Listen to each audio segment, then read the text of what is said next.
안녕하십니까. 건설안전을 강의하는 최윤정입니다. 이번 시간은 건설 재료학 마지막 장입니다. 제9장 기타 재료 한번 살펴보도록 할게요. 많이 출제가 되는 내용은 아니에요. 그래서 가볍게 한번 봐도 되는 장일 것 같습니다. 단열재인데요. 전열의 3요소, 그죠? 열을 전달하는 3요소는 전도, 대류, 복사의 형태가 있습니다. 전도는요, 우리가 뜨거운 난로에 손을 대면 뜨거워지는 그런 형태이고요. 대류는 뜨거운 공기가 불어오는 거, 복사는 태양의 복사 에너지 생각하시면 될 것 같습니다. 단열재의 선정 조건, 그죠? 단열재는 열을 전달하지 않아야 되죠. 그래서 열 전도율은 낮아야 합니다. 비슷한 말인데요. 열 관리율도 낮아야 열을 빼앗기지 않겠습니다. 흡수율이 낮아야 되고요. 내화성이 좋아야 되고, 같은 두께인 경우 경량 재료가 더 좋습니다. 가볍다는 건 비중이 작다는 뜻이 되겠죠. 단열재는 보통 다공질의 재료가 많이 사용됩니다. 자, 그 다음 건축용 단열재를 구분하면 무기질 단열재가 있고요. 유기질의 단열재가 있습니다. 무기질 단열재는 유리 원료나 광물을 녹여 섬유 형태로 만든 광물 섬유 단열재를 말하고요. 이 무기질 단열재는 열에 강하고 흡습성이 큰 특징이 있습니다. 자, 유기질 단열재는 석유를 기반으로 한 게 유기질 단열재입니다. 그래서 석유를 기반으로 제작된 단열재이고요. 석유를 기반으로 하다 보니 화재에는 취약하지만 단열 성능이 우수한 특징이 있습니다. 그래서 요거를 다 암기한다기보다는 유기질이 뭐냐면 석유계다 그랬죠. 그죠? 석유계로 제조된 거예요. 그래서 보시면 발포 폴리스티렌, 발포 폴리우레탄, 발포 염화비닐, 셀룰로스, 기타 플라스틱 단열재가 전부 다 유기질 단열재, 불에 취약합니다. 그죠? 하지만 단열 성능 우수합니다. 무기질은 이렇게 석유계로 제조한 게 아니라 조금 천년의 재료죠. 유리질, 광물질, 유리면, 성면, 앞면, 금속질은 규산질, 알루미나질, 마그네시아질, 탄소질은 탄소질 섬유, 탄소 분말, 세라믹 섬유 단열재, 세라믹 파이버가 무기질 단열재가 되겠습니다. 자, 건축용 단열재 종류별 특징 보겠습니다. 펄라이트 한 번씩 필기 나옵니다. 펄라이트는 진주석 등을 800에서 1200도씨로 가열 팽창시킨 내부에 팽창시켜서 내부에 미세 공극을 가지는 경량, 그죠? 미세 공극은 미세한 구멍이 있는 경량의 입자로 구성되어서 단열, 보온, 흡음의 목적으로 사용됩니다. 펄라이트는 진주석을 800에서 1200도씨로 가열 팽창시켰다. 이거 기억하시고요. 자, 그 다음에 경질 우레탄 폼 단열재가 있습니다. 단열성이 우수하고요. 두께가 얇아서 공간 확보에 도움이 되는 게 경질은 단단하죠. 그래서 이 단열재 구멍이 있는 걸 좀 경질로 단단하게 해서 얇게 만들었다 보시면 되겠습니다. 장기 열 전도율이 우수하고 흡수율이 적고요. 사용 시간이 경과함에 따른 상태 변화가 적어요. 그래서 요거 한 번씩 묻는 게 나오는데 요것도 기억할게요. 경질로 단단하다 보니 시간이 경과해도 상태 변화가 적은 게 특징이다. 이거 한번 보고 지나가겠습니다. 자, 그 다음에 석고보드. 우리 건축에 굉장히 많이 쓰이죠. 그죠? 부식이 잘 되지 않고, 이 말은 썩지 않는다는 뜻이죠. 부식이 안 되고 충해를 받을 염려가 없다. 그리고 단열성, 차음성 우수합니다. 칼로도 그냥 자를 수 있기 때문에요. 시공이 굉장히 용이하고 천정 칸막이에 주로 사용됩니다. 하지만 내수성, 탄력성이 부족하다. 특히 내수성, 그죠? 석고보드는 양쪽 보드 종이에 석고를 농축해서 넣어 놓은 것이죠. 물에 취약한 게 단점이죠, 그죠? 그래서 요거 기억하시고요. 자, 그 다음에 세라믹 파이버가 있습니다. 자, 우리가 파이버가 섬유죠, 그죠? 그래서 세라믹 파이버는 세라믹 섬유예요. 세라믹을 원료로 만든 섬유이고요.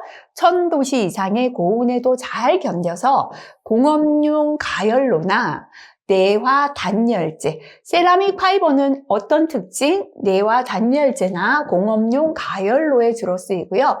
최근에는 건축물 철골에 내화 피복재. 이렇게 1000도씨 이상의 고온에도 잘 견디는 이러한 내화 성능이 있다 보시면 됩니다. 열 전도성이 낮아요. 열을 잘 전달하지 않으니까 단열재로 쓰이죠. 내화 벽돌의 약 3분의 1 정도의 열 전도성이 있고요.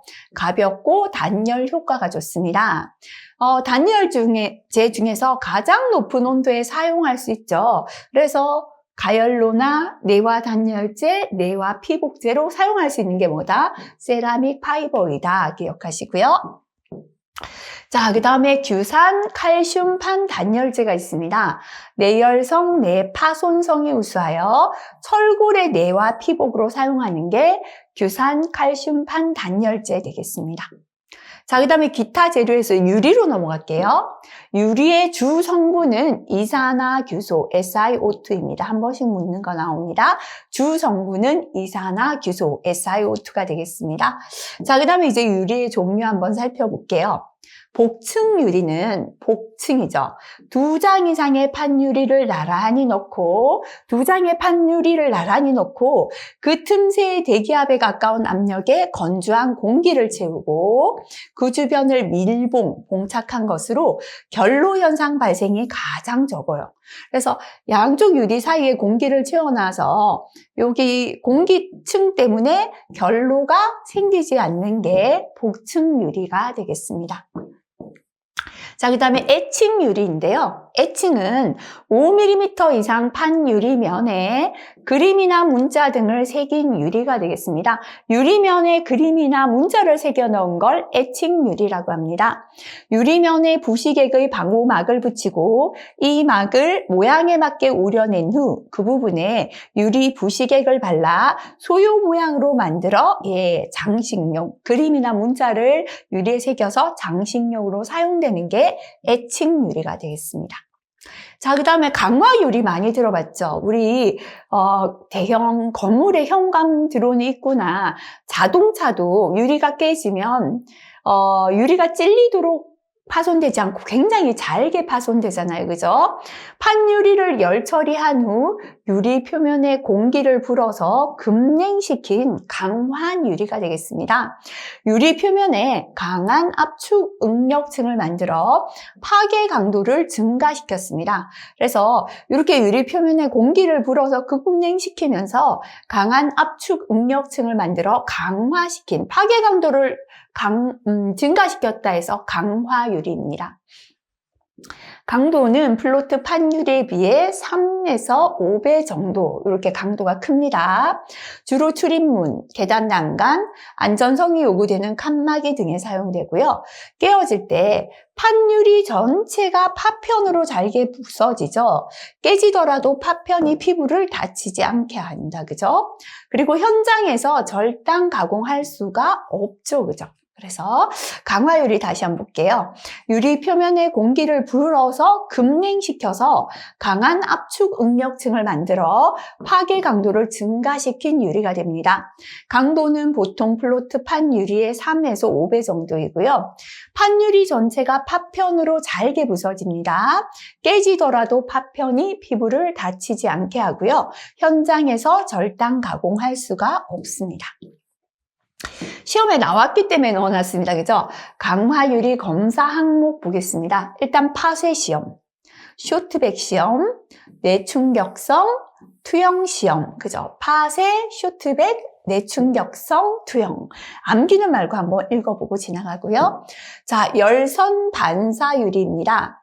유리 바깥쪽에 크롬, 철, 코발트 등의 금속을 코팅하여 부착해서 태양 방사열의 투과와 반사를 적절하게 조절한 유리, 그죠? 그래서 유리 바깥쪽에 금속을 코팅해서 이 유리의 바깥에 여기 금속이 이렇게 붙어 있어요.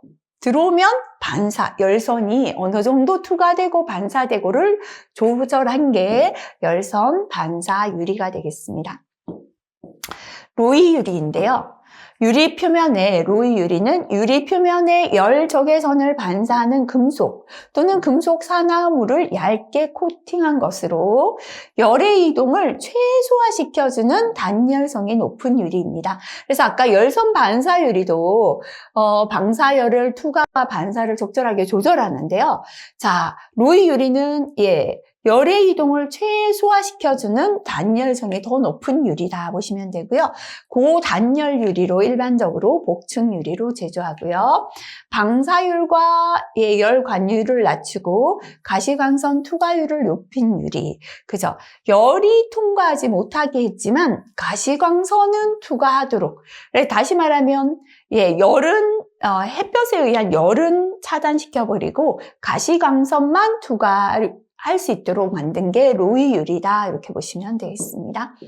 그 다음 배강도 유리입니다. 플로트판 유리를 연화점 부근까지 가열하고 양표면에 냉각 공기를 흡착시켜서 유리 표면에 20 이상 60 이하의 압축 응력층을 갖도록 한 가공 유리입니다. 그래서 강도를 배로 올렸다 이렇게 보시면 되겠다. 그죠? 양표면에 냉각 공기를 흡착시켜 압축 응력층을 갖도록 한 유리가 되겠습니다. 망입유리 또는 그물유리인데요. 판유리 내부에 금속망을 삽입했습니다. 유리와 유리 사이에 금속망을 넣었다 그래서 망입, 금속망이 그물 같으니까 그물유리라고 합니다. 내열성이 뛰어나 특수 레진을 주입한 다음에 압착 성형한 유리입니다. 내부에 금속막을 삽입하고요. 내열성이 뛰어난 열에 견디는 특수 레진을 주입해서 압착 성형했는 유리인데요. 화재 시 개구부에서의 연소를 방지, 그죠? 화재 시에 연소 타지 않도록 하기 위하여 안에 금속망을 넣었습니다. 방화, 방제용으로 사용된 게 망인유리, 그물유리가 되겠습니다. 자, 그 다음에 망인유리 제조 시에 사용되는 안에 금속을 넣는다 그랬죠, 그죠? 철선이나 철사, 황동선, 알루미늄선 이런 것들이 망인유리 재료로 사용되겠습니다. 접합유리입니다. 유리 파손 시 파편이 날아가는 것을 방지하기 위하여 두 장의 판유리 사이에 투명하고 강한 플라스틱 필름을 삽입하여 높은 온도와 압력으로 결합해 만든 유리입니다.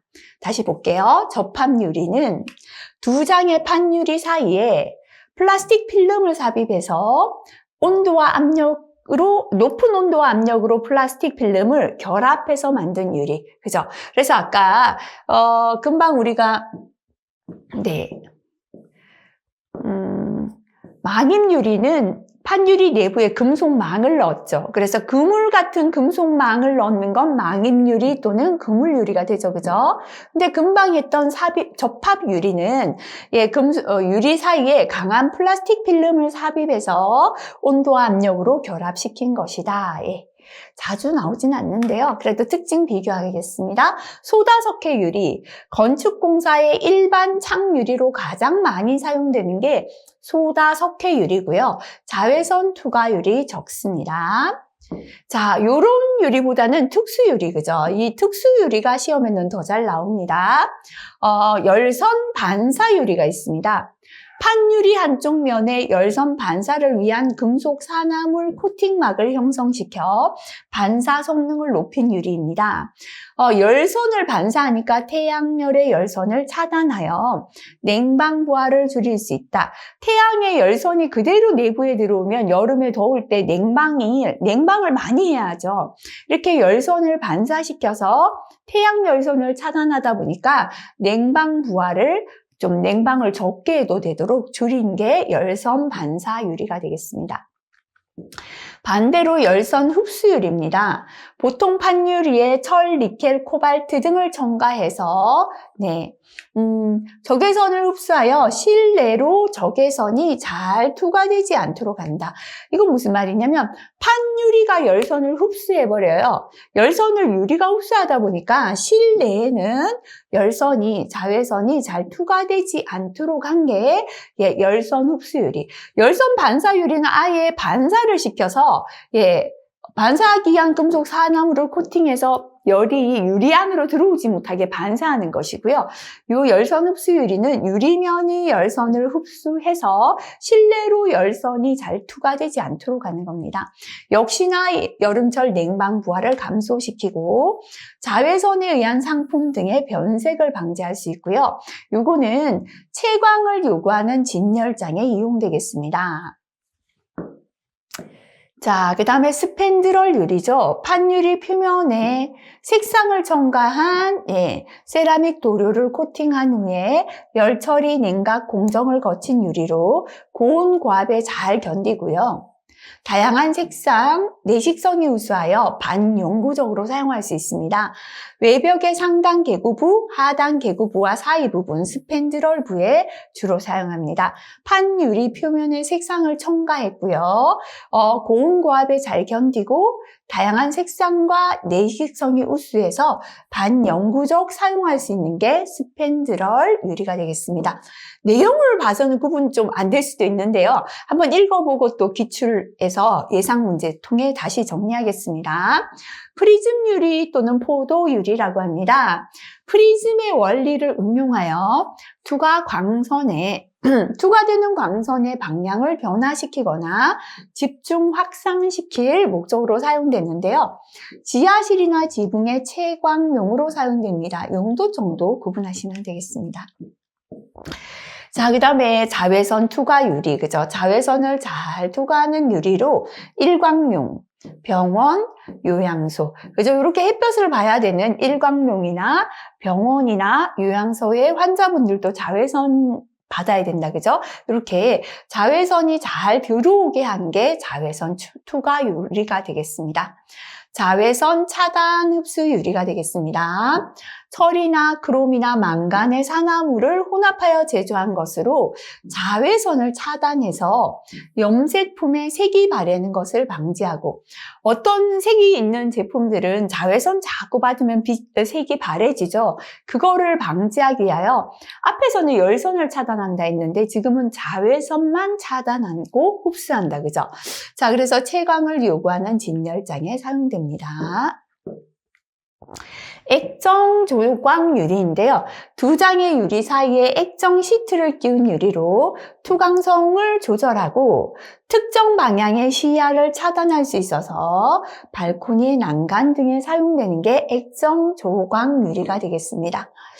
자, 그 다음에 붕규산 유리인데요. 내열성이 좋아서 내열 식기에 사용하기에 가장 좋은 게 붕규산 유리가 되겠습니다.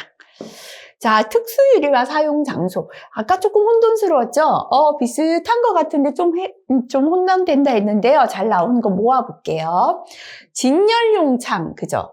자외선이 흡수되면은 진열장에는 옷 같은 색이 바래겠죠? 그래서 진열창은 자외선 차단이나 흡수율이 좋습니다. 병원의 일광용. 햇볕을, 자외선을 받아야 되는 데는 자외선 투과 유리가 좋겠죠. 채광용 지붕, 그죠? 빛이 잘 들어오는 프리즘 유리 좋습니다. 형틀이 없는 문, 강해야겠죠? 그죠? 그래서 강화 유리가 좋습니다. 이거 기억해 주시기 바라겠습니다. 자, 유리공사에 사용하는 자재 가볍게 읽고 지나갈게요. 흡습제인데요. 작은 기공을 수억 개 갖고 있는 입자로 기체 분자를 흡착하는 성질에 의해서 밀폐 공간의 건조 상태를 유지합니다. 흡습이니까 습기를 흡수해서 건조 상태를 유지하는 재료가 되겠습니다. 네. 그 다음에 세팅 블록인데요. 세시 하단부의 유리 끼움용 부재다. 요거 기억하시고요. 세팅 블록은 우리가 세시의 하단부에 이렇게 유리를 끼우려면 이렇게 끼우는 부분이 있죠. 이 위가 유리고, 그죠? 그래서 유리 끼움용 부재료로서 유리의 자중을 지지하는 고인재 역할을 하는 게 세팅 블록이 되겠습니다. 자, 그 다음에 단열 강봉도 한 번씩 시험에 나옵니다. 단열 강봉은 복층 유리의 간격을 유지하는 재료. 복층 유리가 아까 두 장의 유리잖아요, 그죠? 그래서 간격을 유지하는 게 단열 감봉이고요. 기존 알루미늄 감봉보다 단열 성능을 향상시켰습니다. 그래서 기존의 알루미늄 감봉보다 단열 강봉은 공간 사이를 간격을 유지해 주는 건데 단열을 더 강화했다. 그죠? 그래서 일반 알루미늄 감봉보다 단열이 더 향상되었다. 이거 기억하시고요. 복층유리 결로를 방지하는 효과가 있습니다. 백업재인데요. 실링 시공인 경우에 부재 측면과 유리면 사이에 연속적으로 충전하여 유리를 고정시키는 재료가 백업재가 되겠습니다. 자, 그 다음에 유리의 파손 한번 보도록 할게요. 예, 첫 번째 열 파손입니다. 유리가 열에 의해 파손되는데요. 유리의 중앙부와 주변부와의 온도 차이로 인해 응력이 발생하여 파손되는 현상이 되겠습니다. 자, 요거는 열 흡수가 많은 생유리에서 많이 발생되고요. 동절기, 겨울에 맑은 날 오전, 프레임과 유리의 온도 차가 클 때에 많이 발생합니다. 유리가 두꺼울수록 열 팽창 응력이 크게 되고요. 판유리 온도차가 60도 이상이 되면 열 파손이 발생할 수 있습니다. 균열은 프레임의 직각으로 시작하여 경사지게 진행됩니다. 그래서 열 파손이라는 건 유리의 중앙부와 주변부와의 온도차 때문에 생기고 생유리에서 많이 발생되고 동절기 맑은 날 오전에 두꺼울수록 열 팽창 응력이 크다. 그죠? 60도씨 이상에서 열 파손 생길 수 있습니다. 자, 화재 시에 유리의 파손 원인이죠. 그죠? 불이 나서 유리가 뜨거워지다 보면 열에 의해 팽창됩니다. 그죠? 열 팽창 계수가 크기 때문에 파손됩니다. 급가열 시 부분적 면내 온도차가 커지기 때문에 부분적으로 온도차가 생기면서 파손이 되고요. 열 전도율이 작다. 그 말은 유리가 받는 열을 바깥으로 전하지를 못하니까 열을 고여 있겠죠. 너무 열이 높아져서 파손이 된다라고 보시면 되겠습니다. 자, 그 다음 넘어가서 벽지 한번 보도록 하겠습니다. 자, 벽지 종류는요, 초경 벽지 또는 갈포 벽지라고도 합니다. 우리나라 고유의 전통 민속 공예 벽지입니다. 삶은 덩굴의 껍질로 만든 벽지. 그죠? 그래서 민속적인 공예 벽지가 초경 또는 갈포 벽지인데요. 이렇게 덩굴의 껍질을 이용하다 보니 자연적 감각, 방음 효과가 우수한 특징이 있습니다. 자, 그 다음에 이제 종이 벽지는요, 펄프, 종이를 원료로 한 벽지고요. 벽지 표면을 코팅 처리함으로써 내오염, 오염이 잘 안 되고 내수, 내마찰성이 우수한 게 종이 벽지가 되겠습니다. 직물 벽지입니다. 말 그대로 직물이죠. 그죠? 실을 뽑아 직기에 재직을 거친 벽지로 소재로는 경모, 면마 등의 천연 섬유와 레이온, 나일론, 아크릴 등의 합성 섬유가 사용됩니다. 종이 벽지보다 직물 벽지가 먼지를 많이 흡수. 우리 옷도 직물이다 보니까요. 그 먼지가 잘 붙죠. 그래서 종이보다 먼지를 많이 흡수하고 퇴색되기 쉽지만 단열 효과나 통기성이 우수한 게 직물입니다. 이게 우리 그래서 이게 면이죠. 직기. 이게 실로 짜다 보니까 통기가 좋고 단열 효과가 있다. 그죠? 자, 그 다음에 비닐 벽지입니다. 비닐 벽지의 제조법은 토핑법. 염화 비닐 필름 안에 종이를 넣고 표면에 프린트 가공이나 엠보스 가공을 하는 게 토핑법이고요. 코팅법. 내부 종이에 프린트 가공을 하고 그 위에 염화 비닐 필름을 코팅, 압착하는 두 가지가 있고요. 물 청소가 가능합니다. 시공이 용이해요. 색상과 디자인이 다양합니다. 하지만 비닐이다 보니까 통기성 부족으로 결로 우려가 있는 게 비닐 벽지 특징이 되겠습니다. 자, 여기까지 이번 장 내용입니다. 크게 중요한 건 없고요. 재료학 자체가 그렇죠. 그죠? 근데 특히나 뒷부분의 기타 재료에서는, 별표 있는 내용 정도 가볍게 읽어보시고, 기출에 그다지 많이 출제는 안 되지만, 그래도 다음 시간 단원 예상 문제 통해서 다시 한번 정리하도록 하겠습니다. 이번 시간도 수고 많이 하셨습니다.